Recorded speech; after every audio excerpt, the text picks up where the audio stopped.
Everyone, welcome back to my channel. I am Hugh Matthias. This is the third video in my Let's Talk About Disclosure video series, 3 in all. And I'm making this third one on summer solstice, so happy solstice to you all from here in very hot and sunny Spain. So just to recap on previous videos in this series, Let's Talk About Disclosure. In the first one, I explored the history of the 80-year cover-up of the UFO phenomenon, and some of the most notable cases. And just to clarify that UAP is now representative of unidentified anomalous phenomena. You know, it's a bit of a mouthful. It used to be unidentified aerial phenomena, but it's now changed to that unidentified anomalous phenomena. So whenever you hear me say that, that's what I'm talking about. So yeah, and in the second video of the series, I spoke about new paradigms of physics, of energy, and what that means for us as a civilization. So if you haven't watched those two videos, go check them out and get some perhaps more context for this final one. And if you can hear firecrackers going off in the background, it's because there's a festival going on in a few days here in Spain, so I guess people are warming up. But anyway, so for this third video, we're going to go much deeper into ancient history and the ancient world, and see this phenomenon, this interaction of UAP, UFOs, non-human intelligences with the world through that lens, because it really does go back thousands and thousands of years if you are interested in this topic, and if you're widely read in it and you have been so immersed in it, you know, for many years, you'll see the picture, and this idea that ET interaction with Earth is nothing new, has been going on for thousands of years. They've been visiting and observing our civilization, our species, for millennia. And I'm going to be talking about some of the work by people like Greg Braden, who is a very well-respected and notable author, lecturer, researcher in the areas of ancient history, ancient anthropology, new paradigms of matter and energy, extraterrestrials, all those weird and juicy and wonderful topics. Well, they're not weird at all, actually. They are fascinating topics. So yeah, that's the wrong way to describe them. But of course, people who are talking about them can be seen as weird, which, as I have discussed in the other videos, is sometimes by design. But anyway, I think it was back in 2017. I went to the conference for Human Consciousness and Evolution in London with a friend, and Greg Braden was speaking at that conference, and he announced to the delegation and to the symposium, to the room that we were all gathered in, that recently, prior to this, that ancient samples of DNA had been discovered, and I think they were between 200 and 500,000 years old. And what they'd found on those DNA samples was evidence of genetic engineering. Their telomeres, which are the structures at the end of DNA that shorten as we age, when they found this set of DNA samples, very noise. When they found these DNA samples and they looked at them under the microscope, they saw evidence of telomeres being surgically spliced and removed and placed on other parts of the DNA. Now, this is something that can only be done in a technological environment or by technological means. So the question then became, who or what was genetic engineering on Earth hundreds of thousands of years ago with such surgical precision? That is a deeply profound question to ask, and it is something that has been greatly discussed as it's come to light in the past few decades. And it ties in directly to what I want to talk about in terms of ancient extraterrestrial interaction with our planet. You have this idea. Did these beings create modern humanity? Did they genetically engineer us? Because in the fossil record you have a sudden leap. You have the pre-modern human species such as Neanderthal, and at a certain point in the fossil record, modern humans suddenly appear. Just boom, they're there. Which is very, well, it's an anomaly really in terms of evolution. You know, species don't just suddenly appear like that. So we have to, I think, at least have an open mind as to the origins of modern humanity and ask, who and what we are. Where did we truly come from? So going back to this idea of an ancient alien presence on Earth, many ancient cultures had buildings, sacred sites, megaliths, scriptures, legends, clay tablets. For example, the Sumerian tablets that spoke of the sky gods and the Anunnaki. The Mayan cultures, the way they built the pyramids, and of course, obviously, not to mention the most famous of all, the Egyptian pyramids and the Sphinx, and how they were aligned to the cosmos, the stars, with incredible precision. These are structures that no known method of engineering could replicate today, so we still don't know how they were built. Many theories, but again, that's a topic for a whole other video. You also have groups like the Dogon tribe in Africa, who spoke of visitations by beings from the Sirius star system, who gave them a very advanced information about cosmology and science, because they knew the exact orbit of the Sirius star, what's known as the dog star, and they knew thousands of years ago that it was an elliptical orbit. When modern astronomy caught up, they asked the question, well, how do they know that? And this could be the answer. So they're all pieces of a jigsaw puzzle, all these ancient clues around the world. And if you watch series like Ancient Aliens, you will know this. And of course, there are many shows on platforms like Gaia that explore these theories. So if you haven't delved into some of that, I highly recommend that you go and check some of those out.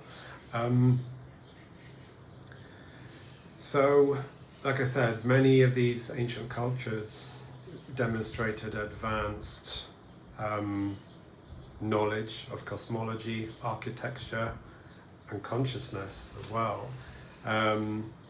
So, we have to ask ourselves whether the history that we've been given, the version of history that we've been given, how true that is. Did advanced civilizations only start 6,000 years ago, or did they go back much further? This brings us into the idea of Atlantis, the Atlantean civilization, that it is said, if you research Atlantis and the hundreds of thousands of articles and books and websites and blogs dedicated to it, that 12,000 years ago, it suffered a major cataclysm. The continent on which it was existed on collapsed, and there were great floods and geophysical upheavals across the world, and it destroyed that civilization. But it was said to be a highly advanced civilization, very technological, capable of flight, capable of genetic engineering, to name a few things, and capable of using things like crystal power to power their cities and their civilization. So when you start exploring these topics, like I said, a picture starts emerging. Each of these ancient cultures having one piece of the puzzle, and even now it is still not a complete picture, but we know far more today thanks to modern science and technology and ways of dating ancient structures. Graham Hancock, the amazing Graham Hancock, has produced a series on Netflix called Ancient Apocalypse, and in it he explores evidence that there were cultures on Earth 20,000, 30,000 longer back than that, or further back than that on Earth. So yeah, it's a very intriguing question, and it brings us back to this idea of where did these ancient cultures and civilizations get a lot of their advanced knowledge from? Well, the clues are there. Perhaps they were given it. Like I said, the Sumerian tablets talk about the sky people, the sky gods, those who from the heavens came.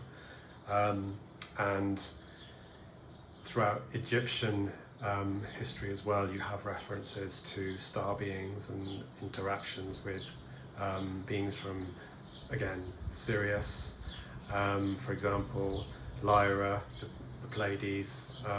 So there's many threads woven into this, and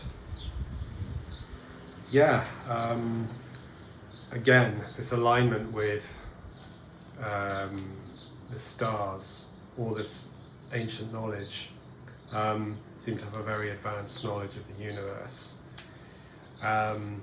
Many people know that the pyramids of Egypt are aligned with the Orion star system, for example. So yeah, this is a very intriguing time to be asking these questions. I'm going back a little bit to what Greg Braden has spoken about recently. He was, a few weeks ago, I believe, he was on a podcast with Emilio Ortiz, which is called Just Tap In.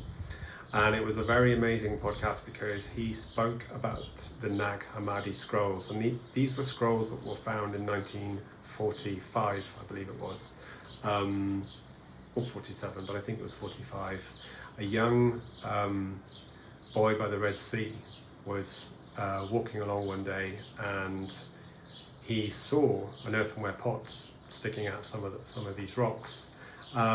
So he took the pot home to his mother, and when she opened it, there were these very fine papyrus scrolls inside with this language on it, and it was an ancient language.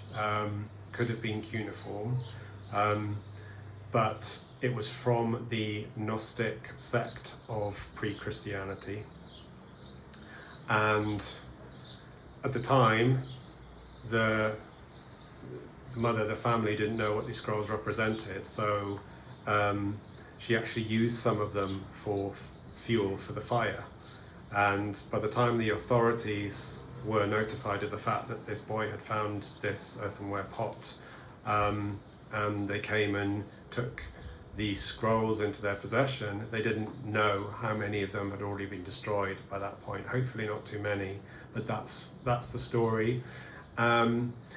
So what was on these scrolls? Well, it was information about the divine connection that every human being has with what we call it the God source. And at the time, it was such suppressed information that the Gnostics that were carrying it around, if they had been caught with these scrolls, they would have been instantly executed, because it was information that the state was trying to bury and keep very, very secret, because they didn't want the population knowing that there was this information that spoke about every human being's direct connection to, like I said, the divine. Because structured religions have always have asserted that you need an intermediary between yourself and the divine, whether it be priests, whether it be the church, whether it be rabbis or clerics, or whatever religious leaders like a pope, that is needed to be the intermediary between yourself and God. And the Gnostics were saying that's not true. Every human being is a divine spark, and they have within them the ability to access another realm.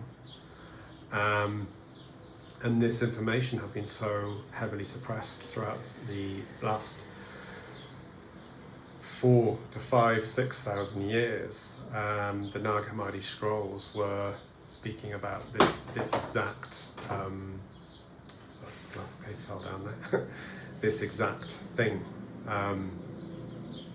So no, it was a fascinating talk, and highly recommend that you go and look at that, because I think we are going through a big awakening with this whole disclosure movement and events happening. It's gathering pace. I think more and more of us are waking up, and perhaps more and more of us are, discovering that inner connection, the kingdoms within, as they're often called. So yeah, it's a very powerful time to be thinking about that inner connection and the inner potential that humanity has to connect directly with the divine source, the divine consciousness, however you want to describe it. And I find that it's a very fascinating and a beautiful concept, actually. And on a more personal note, with the whole UAP, UFO topic, I want to share a personal experience I had back in 2019. I was on a group retreat in Mount Shasta in California, and our group had one night gone up to the side of the mountain to stargaze, skywatch basically. And me being a bit of a geek, a UFO geek, I guess, I brought an app. I had an app on my phone. It was by Stephen Greer, and it was an app that played tones that it was said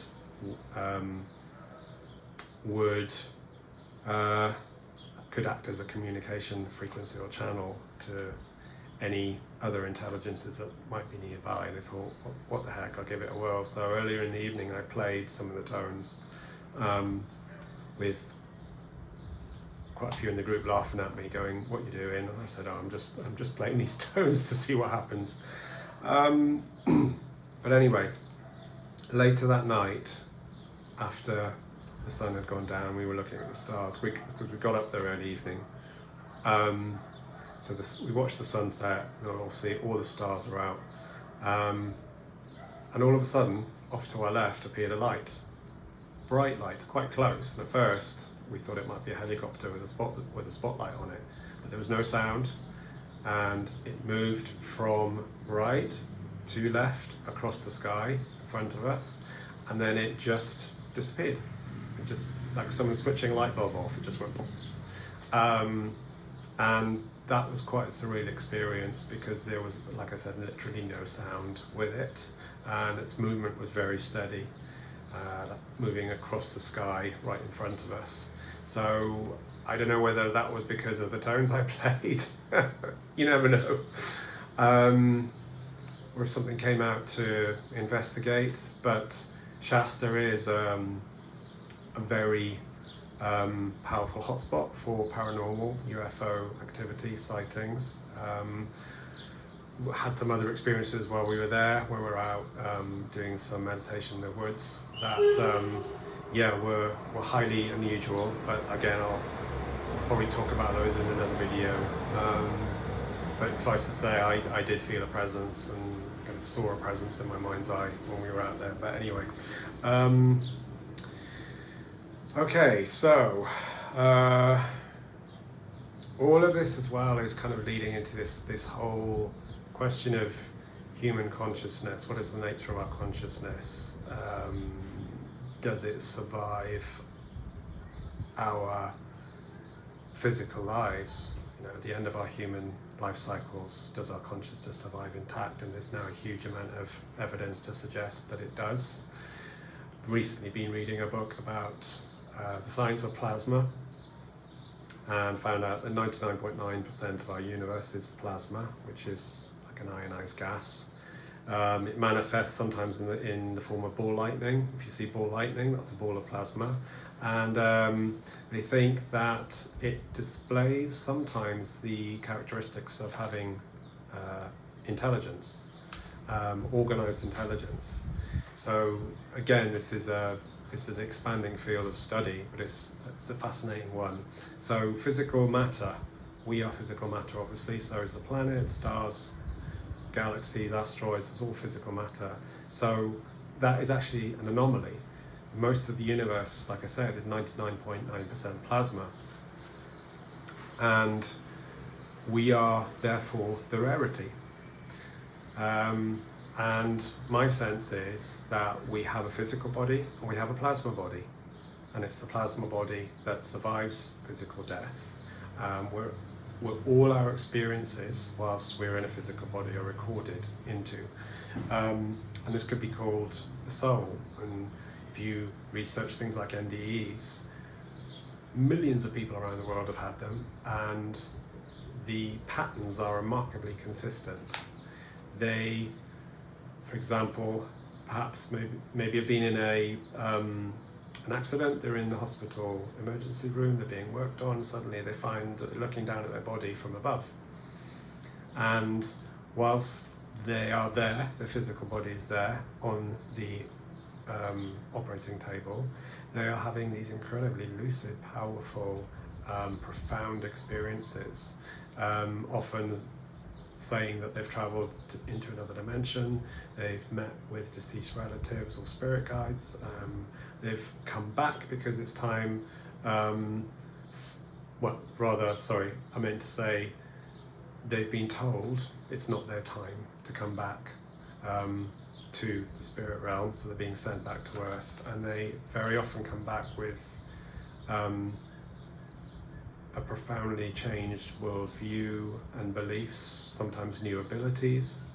And I personally know of people that have experienced this. Some of the people that I've worked with in the modalities that I've been working in the past few years have experienced this. But again, I'm going to make a video about that another time. And yeah, go into that in more detail. So this theory of human consciousness has raised the idea that it is non-local. It's a non-local signal, and that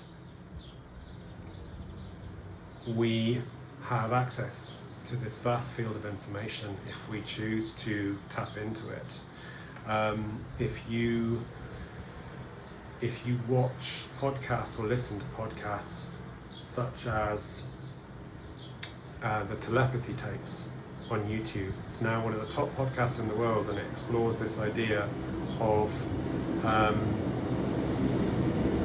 the phenomenon that is consciousness. And it's not what we imagine it to be at all. It is generated in the brain.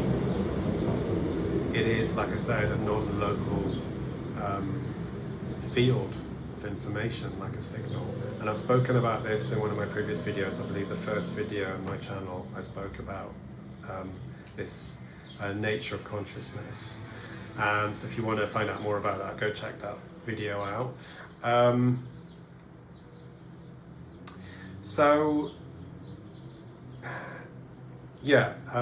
Just looking at my notes here.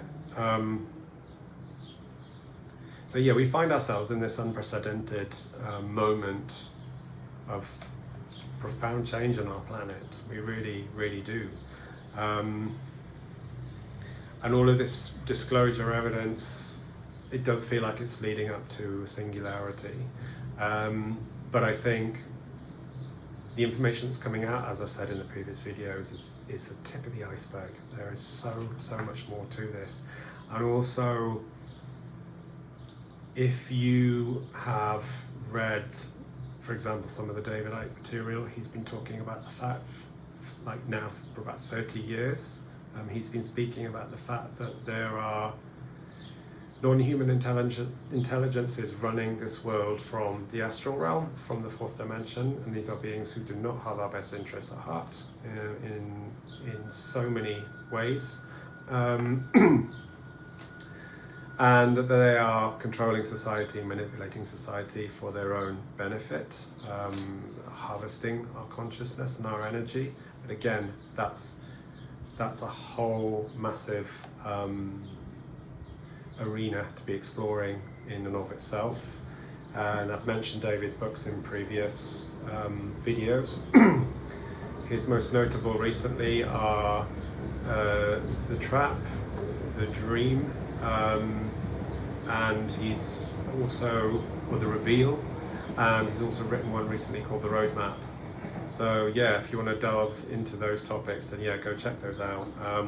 And it's interesting that when he first started out speaking about these topics over 30 years ago, the ridicule and mockery he got was massive, but so many of the things that he said and was speaking about then are now coming true, which, you know, is a huge validation for him and his work. So there's often this moment of confusion and disorientation before a new reality, a new paradigm is arrived at.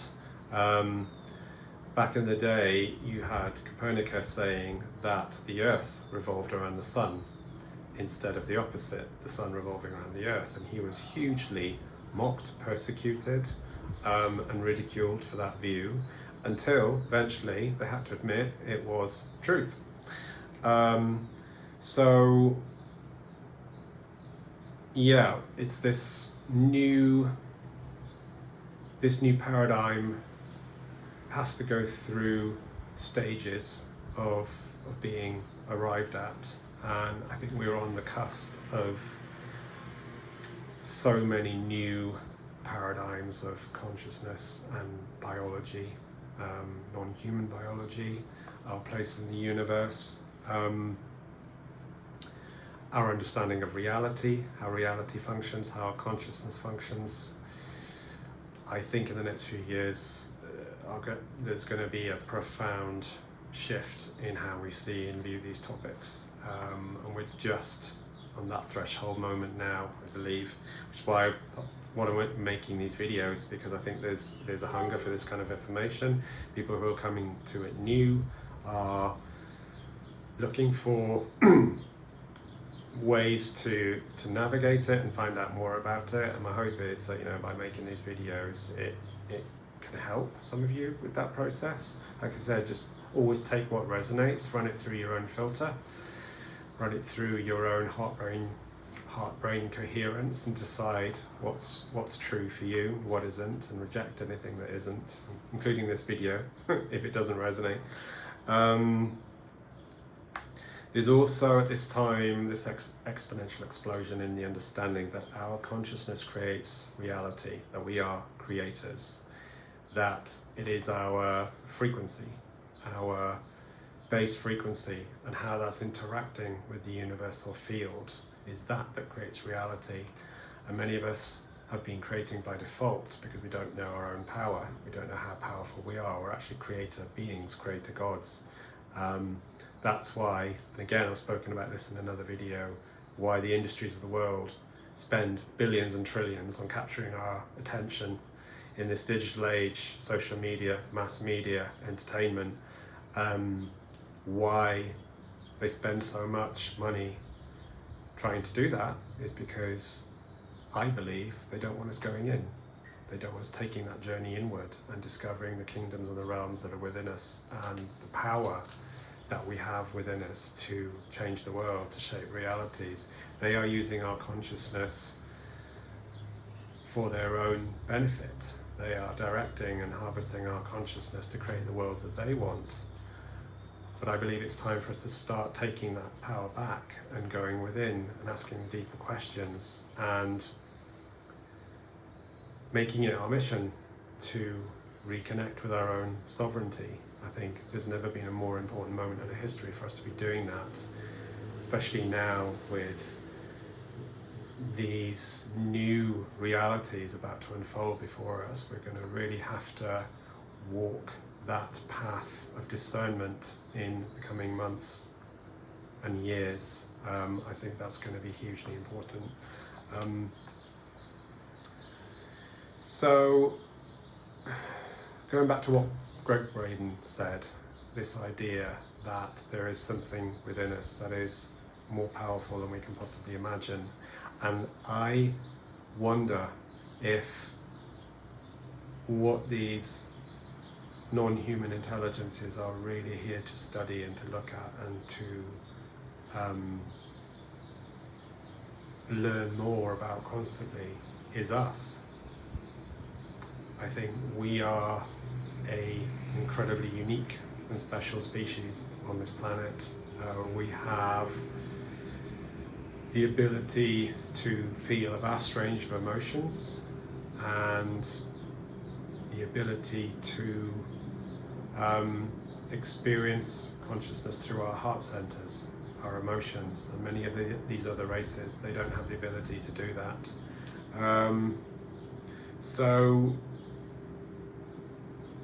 And I think these things have been hidden from us for millennia, the true nature of us, and who and what we truly are as a species.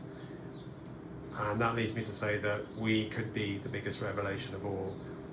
We could be the disclosure that there is something within humanity that is so powerful and so beautiful that the energies that are coming in from the universe, from our sun, are looking to activate and awaken. And I think we are at that point of this organic ascension, and there is also another pathway, that is the matrix, the synthetic, the transhumanist movement, which seeks to fuse and integrate human biology with the artificial, with technology more and more, with synthetic, to create a different path of evolution. And I think the more of us that wake up and step back into our sovereignty can be on a timeline where we create a new planet, a new Earth, as part of organic ascension. And I think we're really at that fork in the road right now. So obviously, big topic. This is the question of our time. It's like, which way do we want to go? So yeah, I just want to end by saying, and come back to this idea of our own power to create. And no matter what gets revealed to us in the coming days, weeks, months, years, to remember that we are a sovereign species with an immense amount of potential, and I think we're ready to step into that and navigate this time of disclosure, we have the ability to do that. Those in power may still feel that we're not ready, that we don't somehow have the rights to know the truth about the universe, our place in it, and what we're sharing it with. But I think we do. We're ready to take that step. So I'm going to leave it there, and I hope you've enjoyed this series. And if you have any comments, I'd love to hear them. And if you've enjoyed this this talk, my other talks, and if you enjoy my videos, please do hit the like and subscribe button. It is early days for my channel, but it really helps it grow. And yeah, really good to be on this journey with you. So wishing you all lots of love, have a great day, and I'll see you in the next video.